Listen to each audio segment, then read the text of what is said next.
teori behaviorisme. Assalamualaikum warahmatullahi wabarakatuh. Halo semuanya, perkenalkan nama saya Medina Ananda Suryana dengan NIM 151662597 dari program studi pendidikan vokasional Tata Rias. Pada video kali ini, saya akan membahas salah satu teori perkembangan peserta didik, yaitu teori konstruktivisme dari Jean Piaget. Saya memilih teori ini karena menurut saya teori konstruktivisme masih sangat relevan diterapkan di dalam dunia pendidikan saat ini. Teori ini menjelaskan bahwa peserta didik bukan hanya menerima informasi dari guru, tetapi mereka membangun sendiri pengetahuannya melalui pengalaman, pengamatan, dan interaksi dengan lingkungan. Jadi, proses belajar bukan hanya sekedar menghafal, tetapi memahami dan menemukan konsep secara mandiri. Masuk ke bagian diskusi. Pertama, mengenai pendapat saya terhadap teori ini. Secara umum, saya setuju dengan teori konstruktivisme karena teori ini membuat peserta didik menjadi lebih aktif dalam proses pembelajaran. Siswa didorong untuk berpikir, mencoba, bertanya, dan memecahkan masalah, lalu menarik kesimpulan. Berdasarkan pengalaman mereka sendiri, dengan cara seperti ini, hasil belajar biasanya menjadi lebih bermakna dan dapat diingat dalam jangka waktu yang lebih lama. Namun, ada salah satu hal yang menurut saya perlu diperhatikan. Teori ini tidak selalu mudah diterapkan pada semua kondisi pembelajaran. Tidak semua peserta didik memiliki kemampuan belajar mandiri yang sama. Ada siswa yang masih membutuhkan arahan contoh dari bimbingan yang cukup intensif dan dari guru.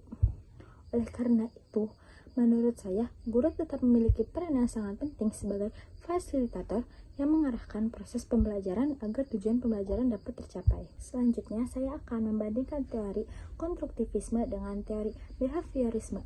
Teori behaviorisme memandang bahwa belajar terjadi karena adanya stimulasi dan respons.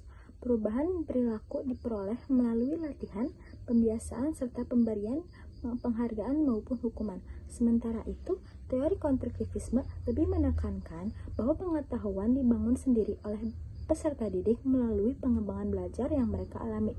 Menurut saya, kedua teori ini sama-sama memiliki kelebihan. Behaviorisme lebih efektif digunakan ketika peserta didik sedang mempelajari keterampilan dasar yang membutuhkan latihan berulang. Sedangkan konstruktivisme lebih cocok diterapkan ketika peserta didik dituntut untuk berpikir kritis, menganalisis, dan memecahkan suatu masalah. Selanjutnya adalah kaitannya dengan program studi pendidikan vokasional Tata Rias. Menurut saya, teori konstruktivisme sangat sesuai diterapkan dalam pembelajaran Tata Rias karena bidang ini lebih banyak menekankan praktik dibandingkan teori semata.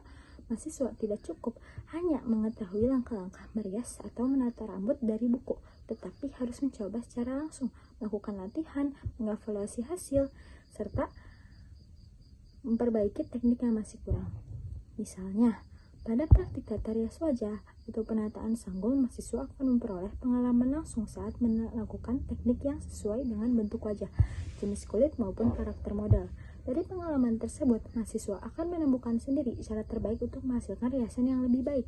Proses inilah yang menunjukkan bahwa pengetahuan dibangun melalui pengalaman nyata sesuai dengan prinsip teori konstruktivisme. Sebagai penutup, saya dapat menyimpulkan bahwa teori konstruktivisme dari Jean Piaget merupakan salah satu teori yang masih sangat relevan dalam dunia pendidikan. Teori ini menekankan peserta didik adalah subjek aktif yang membangun pengetahuan sendiri melalui pengalaman belajar. Walaupun terdapat beberapa tantangan dalam penerapannya, teori ini mampu membangun peserta didik menjadi lebih mandiri, kreatif, dan memiliki kemampuan berpikir kritis. Dalam program studi pendidikan vokasional Tata Rias ini, teori ini juga dapat mendukung proses pembelajaran karena sebagian besar kompetensi perkembangan melalui praktik langsung dalam pengalaman nyata. Demikian pemaparan yang saya sampaikan. Terima kasih atas perhatiannya, Ibu dosen dan teman-teman semua. Waalaikumsalam warahmatullahi wabarakatuh.